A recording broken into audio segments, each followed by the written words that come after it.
Hola, hola a todos, bienvenidos a la hora del tech. En este nuevo episodio vamos a hablar sobre Project Management y sobre cómo sobrepasar o cómo derrumbar ese tema de la cultura de la reunionitis. Es la hora del tech. Prepara tu bebida favorita y disfruta de este viaje donde vamos más allá del código y los datos. Tomaba café a la hora del tech. Tomaba café a la hora del tech. El día de hoy tengo la fortuna de estar con Hugo Rodríguez. Hugo, ¿cómo estás? Hola a todos. Muy contento de estar por acá. Estoy por acá con una persona muy especial que ya la van a presentar. Entonces, yo soy un asistente habitual. Hago parte del crew del podcast, pero hoy va a ser un día también muy especial para mí. Sí, hoy tenemos una invitada muy especial. Tenemos a Laura Hernández. Ella es Project Manager y ya les vamos a contar un poquito más de ella. Laura, ¿cómo estás? Hola Sebas, qué bueno que me haya llegado esta invitación y muy contenta de estar aquí con ustedes. Súper. Y bueno, como les decía, ella es Project Manager y justo en capítulos anteriores hablábamos que en la industria tech hay muchos roles. Uno de ellos que a veces tienen por ahí los desarrolladores ciertos conflictos con ellos es el Project Manager. Me parece a mí que es parte fundamental del proyecto, pero antes de entrar en materia les quiero presentar a Laura. Ella en realidad para mí es una tesa. Lleva 11 años en la industria del desarrollo de software. Ella estudió negocios internacionales en la Universidad de Medellín. Luego me contó que se fue por ahí como de viaje a Europa a conocer culturas y temas. Y luego volvió y pasó por un camino de que era QA. Luego empezaste más en un tema de verificación de base de datos, ¿no? Fui analista de datos. Ok, perfecto. Luego fuiste por el tema del QA y ya luego empezaste pues como a irte por el tema del Project Management. Así es, esa soy yo. Parte de lo que hago, ¿cierto? Porque Laura es otra persona, ¿cierto? Total. Esa es una de las preguntas claves que hago también cuando realizamos entrevista. Siempre digo a la persona quién eres y casi el 99% de las personas empiezan, yo soy desarrollador front-end y manejo eso, yo soy, no, ¿quién eres tú? Entonces, ¿quién es Laura? Laura es una persona apasionada, primeramente creyente, amo a mi esposo, una mamá súper cool que se las trata pues de vivir al máximo esta experiencia. También soy una mamá de un peludo de 4 patas, de mi hermoso husky, por ahí en Instagram lo ven que es un poco famoso en mis fotos y videos que subo. Y soy una mujer, ¿cierto?, que le apasiona ayudar a los demás, ¿cierto? Una de las cosas que más me gusta es ayudar a las personas en el proceso de aprendizaje. Me gusta llevarlos de la mano y me llena mucho el corazón cuando veo que alguien sigue creciendo. Esa es una de las cosas que más me identifican y creo que es una de las claves para el tema del management, ¿cierto? Amar a las personas. La gente dice amar es una palabra muy fuerte, pero creo que literalmente debe ser así, porque es un proceso complejo, pero no hay nada más satisfactorio que ver una persona que ni siquiera puede creer en sí mismo y que tú seas ese mentor que lo puedes coger de la mano, ayudarlo a tomar decisiones y a guiarlo en su vida, no solamente en la vida laboral, sino también en la vida personal. Entonces esa es Laura. Y hablando ya de lo profesional, un poquito, no me gustan las personas que me conocen, aquí está Hugo, no me doy mucho champú, son más bien bajo perfil, no me gusta muchísimo, pero sí, llevo ya 11 años en esta industria. Con el recorrido que tú acabaste de decir, soy especializada en temas de manejo de proyectos de desarrollo de software, tengo una experiencia también con el tema de los datos, pero mi fuerte ahora en este momento es el tema de certificaciones y de compliance. Entonces, ahí para que conozcan un poquito de mí y bueno, gracias Sebas por tenerme acá. No, encantados. La verdad es que era un capítulo que estábamos esperando justo porque ustedes dos, aquí les cuento un poquito de contexto, Hugo y Laura son compañeros de trabajo muy cercanos porque ellos conforman un equipo y digamos lo que tienen dos caras de la moneda del desarrollo. Por un lado está Hugo, que es líder técnico, y Laura es la que se encarga de toda la parte de direccionamiento del equipo, visión, de tener a todas las personas contentas, reuniones justamente. Entonces la verdad se complementan muy bien, han sacado muchos proyectos adelante y lo que decía ahorita Laura, de que más allá de lo que hacen como tal, también son personas que justamente es lo que buscamos en este podcast. Y me parecía, ahorita destacaba el rol y es que me parece muy importante. De pronto en algún podcast anterior hablábamos con Hugo de que dicen que en la industria del software, sí, él es desarrollador. Y en realidad tenemos un montón de roles por detrás que justamente tú empezaste en varios de ellos y me genera curiosidad cómo es que pasaste de ser QA y en una transición a tu carrera no seguiste por la parte técnica, sino que más bien te fuiste por esa parte que era justamente tu fuerte, que es la parte más social y de liderar personas y guiarlas, como decías ahorita. Sí, hice ese cambio. La verdad, aquí toco otra vez el tema del mentoring, ¿cierto? Tuve un excelente mentoring que siempre vio ese potencial que había en mí. Entonces, como QA, la verdad, algo que me ha caracterizado mucho es que soy muy curiosa. Entonces, aunque el rol no me lo exija, si yo veo que algo me llama la atención, pues voy, ve cómo se hace y preguntas. Entonces, cuando estaba como analista de datos, tenía de ser con un compañero y le comencé a preguntar a mi compañero que qué hacía, ¿cierto? Él era QA y él me empezó a enseñar y cuando se abrió esa vacante, me acuerdo muy bien, empezaron a decir quién y yo sé lo que él está haciendo y puedo presentarme y ahí comencé mi proceso, ¿cierto? Con el tema de QA, hice cursos de SQL, un poquito de Python y me di cuenta que eso no era lo mío. Y gracias a mi mentor, que una vez entre la búsqueda de qué seguía haciendo, cogió y me comentó y me dijo, Lau, tú tienes madera para el tema del management, eres muy buena con la gente y por ahí comencé todo ese tema de Project Manager. Súper. Qué importante es en la carrera de una persona un mentor y sobre todo no también tener la sabiduría de escuchar y también mirarse hacia adentro y decir, venga, esto que me están diciendo puede estarme ahorrando tiempo, camino o no, y también como ser muy consciente de cuáles son tus fortalezas y tus debilidades. Yo creo que uno siempre se tiene que construir a partir de las fortalezas y debilidades y no solamente como que van a gloriarse de en lo que eres bueno, ni tampoco como darte látigo en lo que eres malo, pero sí sobre todo ser muy consciente de ambas cosas. Creo que una de las funciones principales que tenemos como PM es conocer muy bien nuestro equipo, para poder guiarlos y enfocarlos en sus fortalezas. Trabajando, ¿cierto? He tenido la oportunidad de trabajar con personas de diferentes edades, desde los 20, digamos, hasta ahora tenemos personas en nuestro equipo de la plataforma, hay personas de 45, 50, tengo hasta cincuentones por allá. ¿Cómo así? Muy jóvenes, y yo les digo a ellos mis barbudos hermosos. Pero entonces, cuando viene esta época de los 20 a los 30, época por la que todos pasamos y es difícil como que qué quiero hacer y más que cuando somos jóvenes vamos muy tirados a la tendencia. Esta es la tecnología nueva, entonces todos queremos desarrollarla, implementarla. Entonces ahí es donde nosotros venimos basados en la experiencia, sentarnos y decir, bueno, en eso eres bueno, capacítase, en eso tienes unas oportunidades de crecimiento, pero también qué te gusta, porque algo que he aprendido y siempre aconsejo a las personas es encontrar tu pasión. Claro. Yo soy una de que me levanto todos los días y a pesar que puedo tener un día complejo y sé a lo que me voy a afrontar, estoy contenta, estoy feliz, siempre me ves con una sonrisa. Tú mismo, Sebas, lo ves cuando trabajamos, yo llego a una reunión y siempre soy con la energía, ¡ay, hola chicos, ¿cómo están? Porque me apasiona lo que hago, entonces trabajo mucho en que ellos puedan encontrar esa pasión, que ellos sepan, y muchas veces en esa juventud nosotros no nos vemos, tenemos el famoso síndrome del impostor donde no se ven, ¿cierto? Yo les digo muchas veces, tú eres bueno y son Lau, sí, no creo.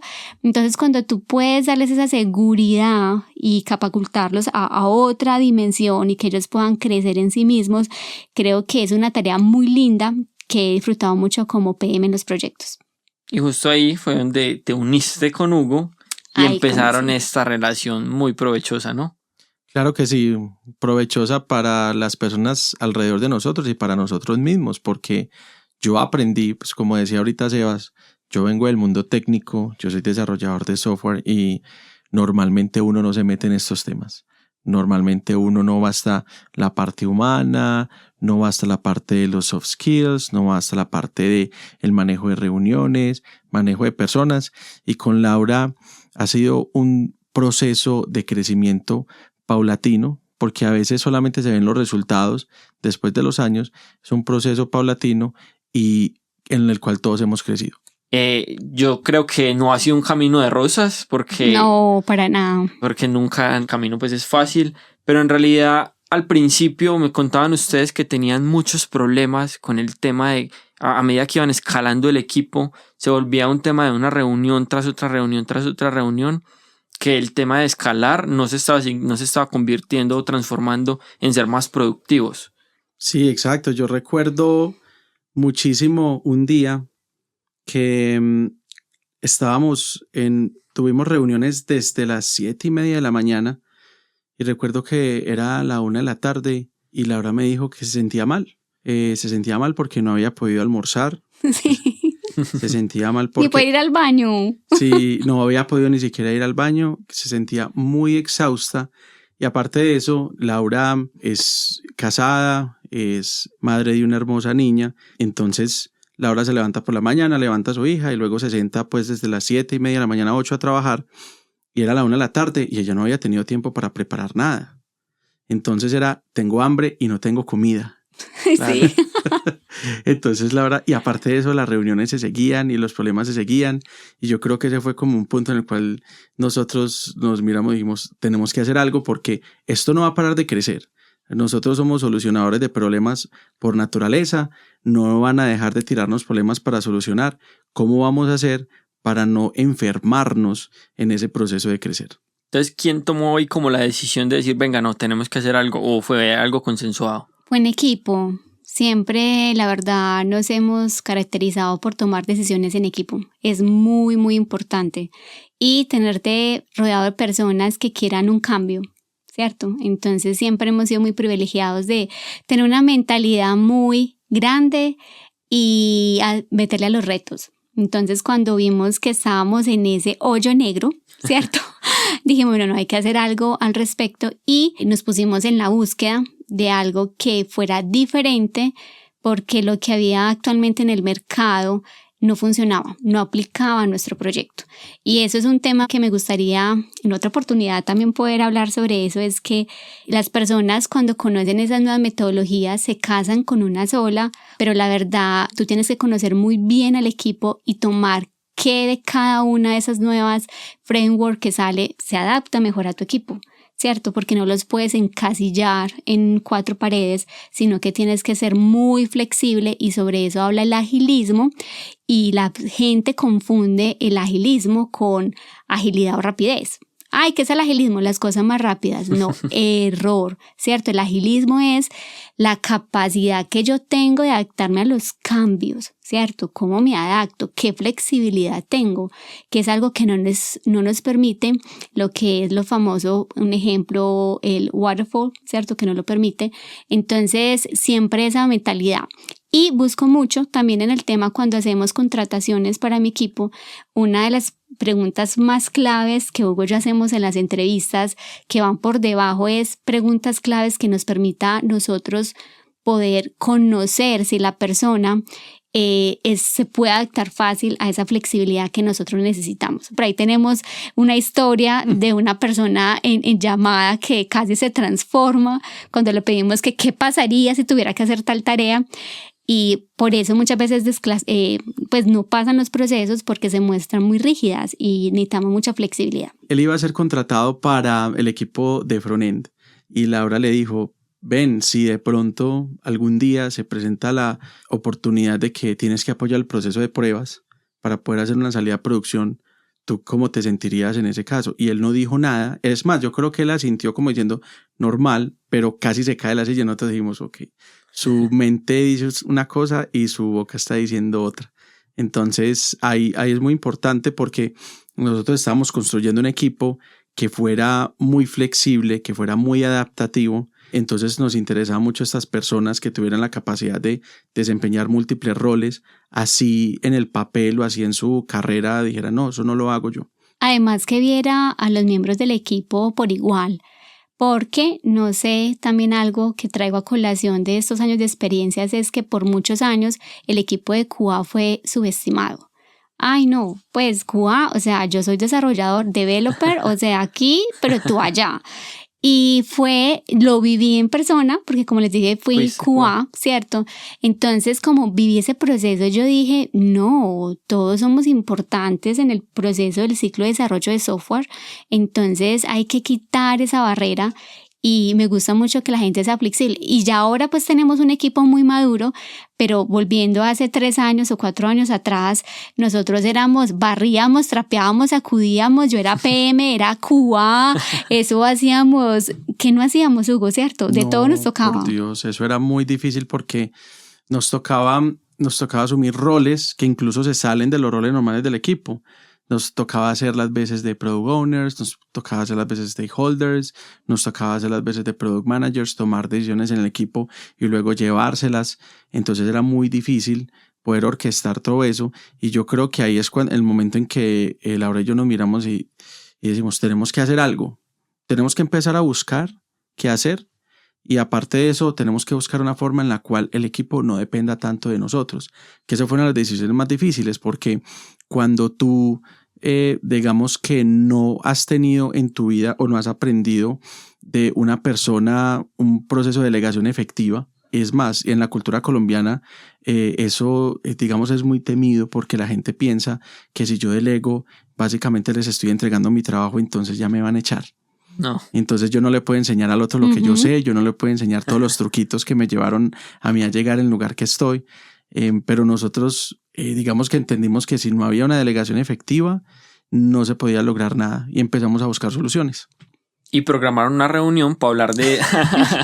No, de hecho la empresa siempre le ha apuntado mucho a la capacitación y fuimos una vez a un tema de Scrum.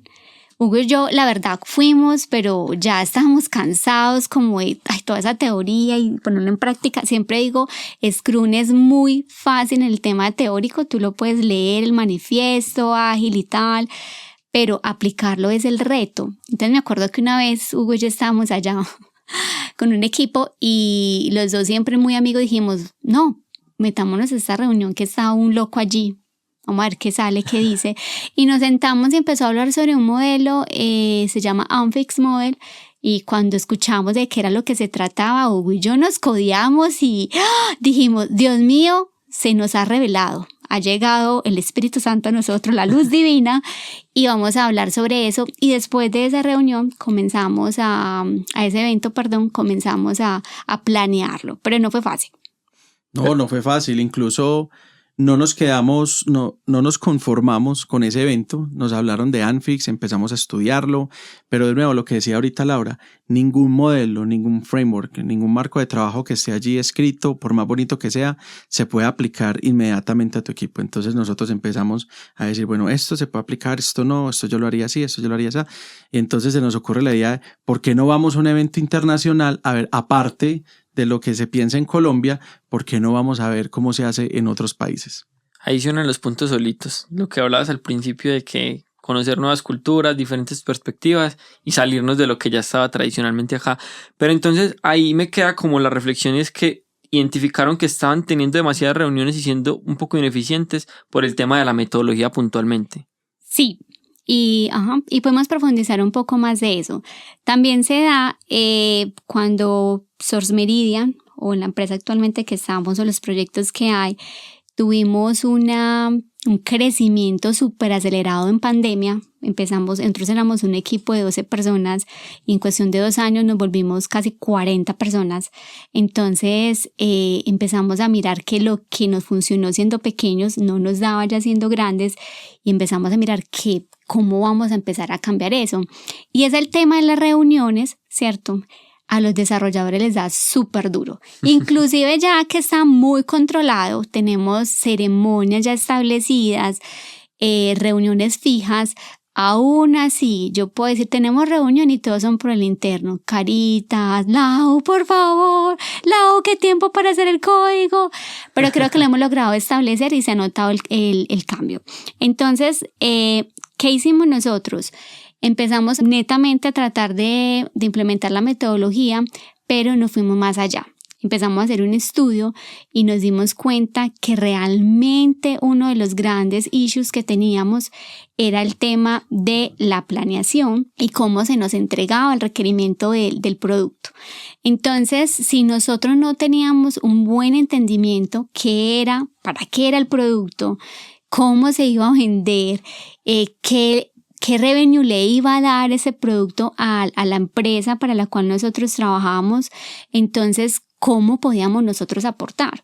Y es donde empezamos a hacer ese tipo de preguntas, a no tragarnos solo lo que nos entregaban, sino a hacer preguntas donde el Product Owner tenía que decir, wow, no la he pensado, ¿cierto? Voy a ir a investigarla, porque habían preguntas cuando teníamos nosotros el requerimiento, íbamos a hacer el grooming, que nos hacían los propios desarrolladores y nosotros no sabíamos qué responder, ¿cierto? Nosotros decíamos como, muy buena pregunta. Entonces nos tocaba volver, ¿cierto?, atrás, y eso hacía que después de tener la respuesta, otra reunión para explicarle al grupo de desarrollo, les dijimos no. Empezamos a hacer más formal el tema de toma de requerimientos y eso disminuyó muchísimo. Para mí, una de las grandes claves es que el requerimiento sea bien entregado. Después de que el requerimiento es bien entregado, hacer un buen grooming con tu equipo del grooming, porque eso es otra cosa. No todo el equipo se puede ir a groomear. Y uno de los grandes desafíos es cómo le explicas a tu equipo que vas a seleccionar ciertas personas. Entonces también ahí están los egos que vienen en el equipo. Pero Lau, ¿por qué yo no? ¿Por qué él sí? ¿Qué tengo yo que él no es sí? ¿Por qué me estás excluyendo del equipo? Y enseñar al equipo que hay que hacer un equipo aparte del grooming fue un poco complejo. Un poquito de contexto allí para la audiencia. Grooming también se denomina como refinamiento. Básicamente es una ceremonia a través de la cual se ahonda en los requerimientos que ya han sido levantados y se trata de hacer un análisis de viabilidad técnica, de viabilidad funcional. Todo el mundo, o sea, se explica el requerimiento, todo el mundo da su opinión y ya, dependiendo pues de cómo se implemente, ya de allí salen otras cosas, como por ejemplo la creación de tareas técnicas, se pueden hacer estimaciones, se puede hacer priorización. Eso es a lo que se refiere Laura, que no todo el mundo puede estar todo el día haciendo eso, porque si no, ¿a qué horas desarrollamos, a qué horas entregamos? Pero ¿y cómo resolvieron ese tema? O hasta ahorita me imagino que sigue siendo un reto, pero ¿cómo lo abordaron para que en realidad finalmente siempre tienen que ir perfilando líderes? Y justamente lo que hablaba Hugo ahorita de delegar, para yo poder delegar tengo que entrenar a una persona lo suficiente para confiarle, lo mismo que yo hacía antes, pero cómo entonces van manejando ese tema de que van generando líderes pero no van dejando atrás o olvidados a los otros desarrolladores o miembros del equipo. Ese es un reto muy grande porque primero aprender a delegar es tú comprender que no es una copia tuya. Claro. Y ese es un error súper grande cuando delegamos. Empezamos muchas veces, es que no está haciendo la raya moradita como a mí me gusta. No, es que a mí yo quiero el muñequito abajo que me diga. Entonces, delegar no es que esa persona copie exactamente. Para mí el tema de delegar es empoderar a la persona, que se sienta segura, transmitirle el conocimiento, pero dejar que ellos hagan el cómo. Yo siempre en mi equipo cuando delego este es el objetivo. Yo les doy a ustedes un espacio para que ustedes discutan el cómo y cuando tú haces espacio viene el equipo súper empoderado y se siente dueño del proceso porque yo aporté esto es mío, lo voy a meter toda para poder sacarlo.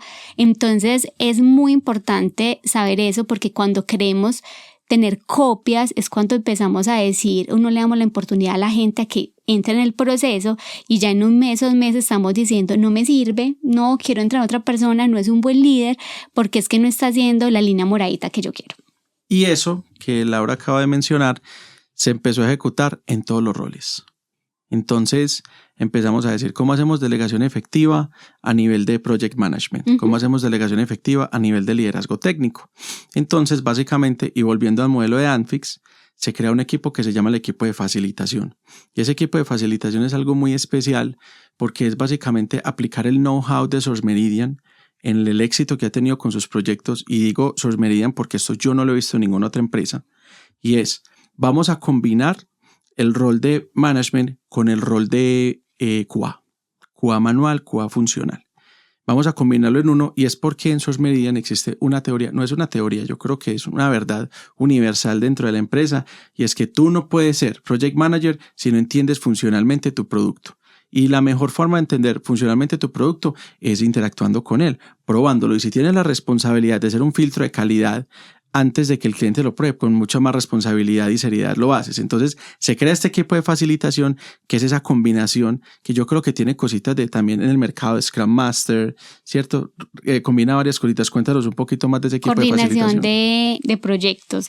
Bueno, basado en mi historia, ¿cierto? De estos callitos que me ha dado la vida, cuando empecé el tema del management, cuando empezamos a contratar gente pura en tema de gerencia de proyectos, no eran exitosos en Source Meridian.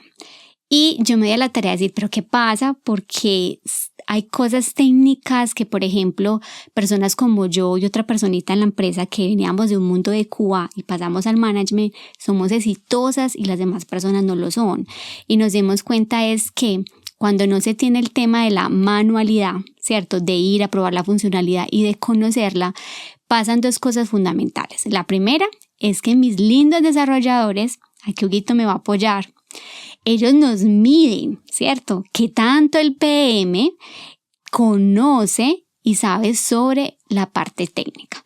Entonces es algún tema muy importante porque pasa que cuando yo entro también en el mundo de management y empiezo a dar mis primeros pasos en otro proyecto llamado Miris Complete, tengo que trabajar con gente muy senior. ¿Cómo se llama?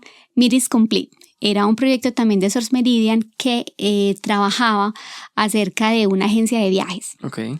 Bueno, entonces lanzamos esta plataforma donde las empresas, ¿cierto? Grandes compañías hacían allí todo el tema de logística. ¿Por qué traigo esto a colación y la importancia de que fueran QA? Porque cuando hacemos el tema de estimaciones, ¿cierto? Ustedes los desarrolladores tan bellos, unas estimaciones que yo soy amigo. Ubícate. Te conozco, me estás dando una estimación de playa, brisa y mar o de verte Netflix después del almuerzo, una serie bien animada. Entonces yo dije, no. Yo no sé, güey, ya de quién está hablando, a mí eso nunca me ha pasado. Sí, tampoco, no. A mí tampoco me ha pasado eso.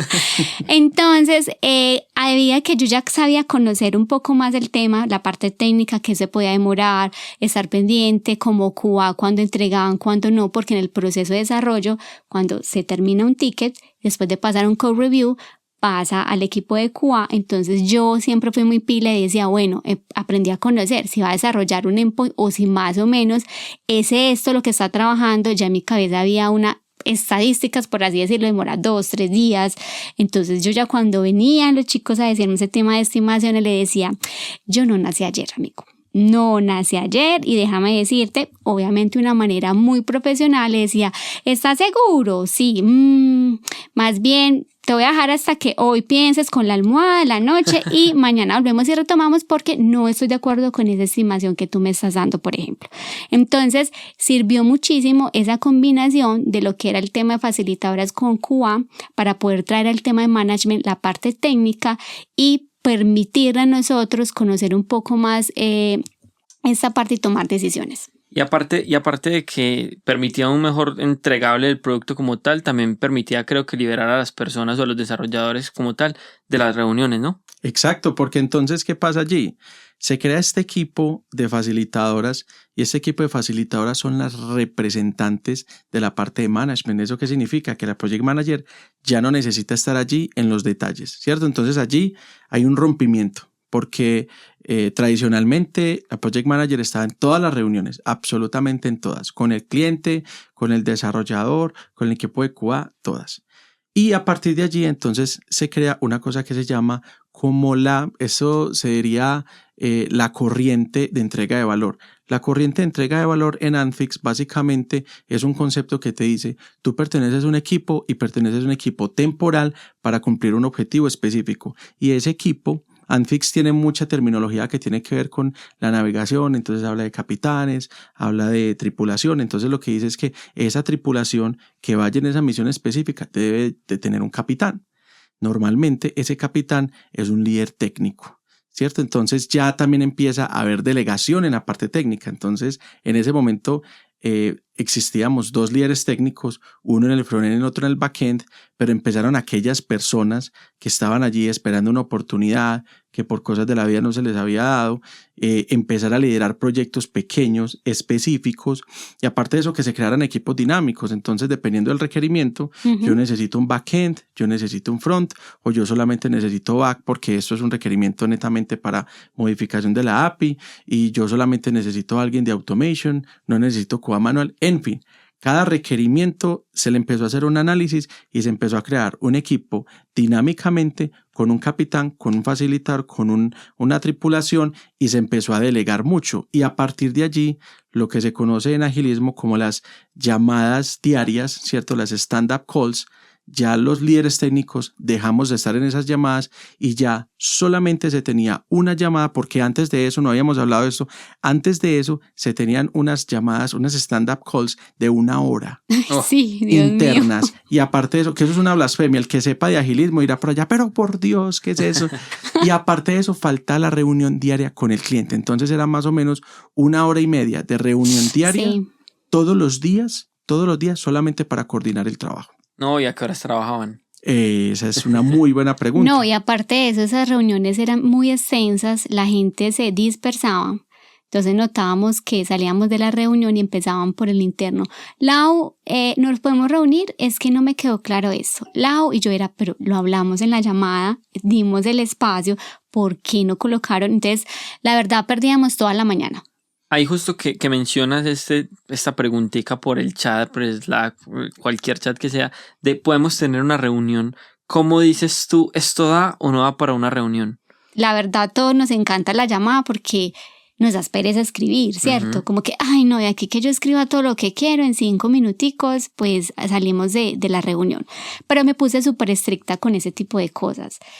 Nosotros dentro de nuestra forma de trabajo, aparte de las ceremonias que decía Scrum, conocí a mi equipo y le dije, bueno, si los líderes no estamos en los stand-up, porque en ese momento estamos preparándonos para la reunión con el cliente, creemos 1 hora al día específica si el equipo lo requiere. Entonces en nuestro calendario los líderes dejamos 1 hora abierta, la tenemos de 11 a 12 de la mañana, aún permanece, ya casi no se utiliza, por lo que hemos logrado mejorar tanto el tema del requerimiento y la planeación, pero lo que hacíamos es que estaba abierta y me cerré. Yo me puse modo mamá y empecé a educar la casa. Lau, pero es que hay 1 hora específica. Al menos que no sea un bloqueante, que no puedas avanzar en algo o sea una caída en producción, interrumpimos al equipo. Si no, este es el horario establecido y con eso comenzamos a colocar orden en la casa. Para bien o para mal. Unos alzaron la voz, Lau no me parece, esto y lo otro. Siempre he sido una persona que trata mucho de escuchar al equipo, pero hay momentos en que como líder debes de tomar decisiones. Claro. Guste o no, tomas decisiones y en eso nos enfocamos. Entonces, ahí fue creo que la mayor parte, ¿cierto, Hugo? Que le pusimos fin a las reuniones y ahí fue donde realmente comenzamos a tener como que el cambio. Y otro hecho muy importante ocurrió y es que dejamos de tener dailies con el cliente.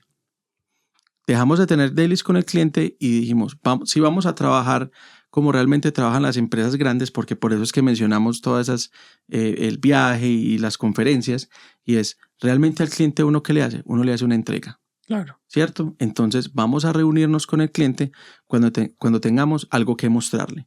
¿Y qué es mostrarle algo al cliente? Es mostrarle software funcionando. Es mostrarle la aplicación y mostrarle todos los reportes que se derivan de esto. En Scrum se habla de una review, de una demo, en fin. Aquí lo que se hace es un catch-up semanal con el cliente en 1 hora específica y ya no se hacen más reuniones con el cliente. En esa reunión se aprovecha, se hace priorización, se analiza qué es lo que se viene y entonces ya evitamos esas micro reuniones con el cliente que habían a toda hora por todos lados. Entonces se eliminaron las micro reuniones con el equipo y se eliminaron las micro reuniones con el cliente. Eso es muy bueno, Hugo, lo que hablas de que también tratamos de educar un poquito al cliente. Le pusimos 1 hora semanal, nos reunimos y también trae a colación es educar al cliente con el toma de requerimientos, que solo haya una fuente. es muy bueno tener una excelente relación con el cliente, pero cuando se desvían los canales donde se deben informar la toma de requerimientos, yo hablo muy bien con Hugo, pero me voy donde Hugo, que no está mal, lo pueden seguir haciendo, pero que Hugo o mi equipo sepa que si me llega un requerimiento, eso no significa que tengo que parar de hacer lo que estoy haciendo, sino que lo tomas por educación, pero que lo llevas a tu PM y lo colocas entre los pendientes para que la PM sepa lo que va a priorizar, cómo se va a trabajar en eso. Eso es uno. Y segundo, también quiero decir que trabajé mucho el tema del stand-up y creamos una cultura de que para el stand-up el desarrollador se prepare.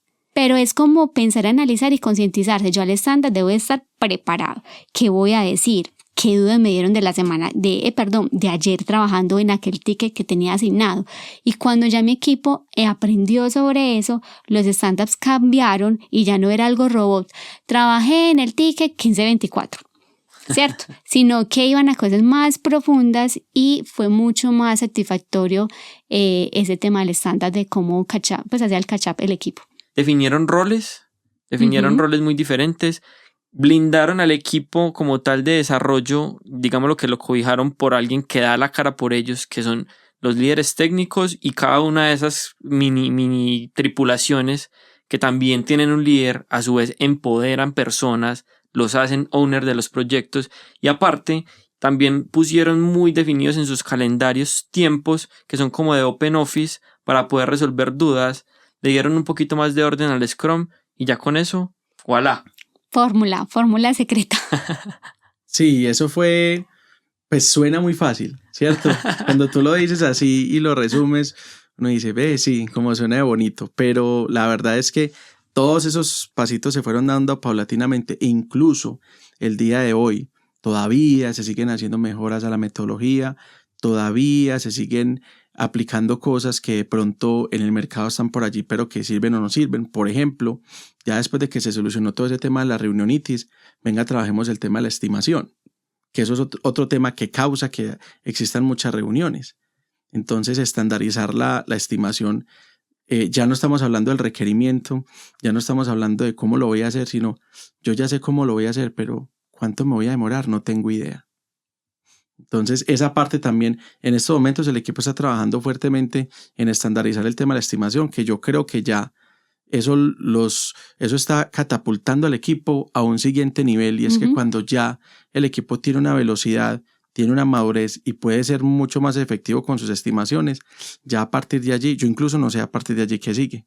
Estamos trabajando el tema de los reportes también, el tema de calidad de código fuertemente a eso. Entonces, yo siempre invito a la gente por muy difícil que sea el panorama, siempre hay una luz al final del camino. Y los cambios empiezan por son pequeños y vas escalando.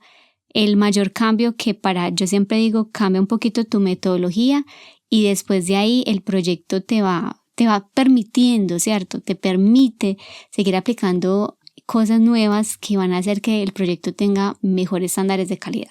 Entonces es como nuestra recomendación, ese ha sido nuestro viaje. Muchas historias que contar, sí, como dice Hugo, es muy fácil hablarlo, es como Scrum, se lo puede leer en un día, aplicarlo es lo complejo, pero siento desde que lo hacemos con cariño, con respeto, escuchando al equipo, que todos participen, creo que se puede lograr. Me parece súper importante y también resaltar que, digámoslo que el rol del Project Manager está un poquito satanizado en cuanto a ese tema justo de las reuniones, pero con lo que me acaban de contar aquí, el Project Manager también tiene en sus manos las herramientas o podría tenerlas para transformar este paradigma y en realidad ayudarle y potenciar a su equipo a que sea mucho más eficiente y productivo. Y yo creo que tú mides también el seniority de tu PM, el Project Manager, en la manera en que genera estrategias para poder cobijar y ayudar al equipo referente a eso.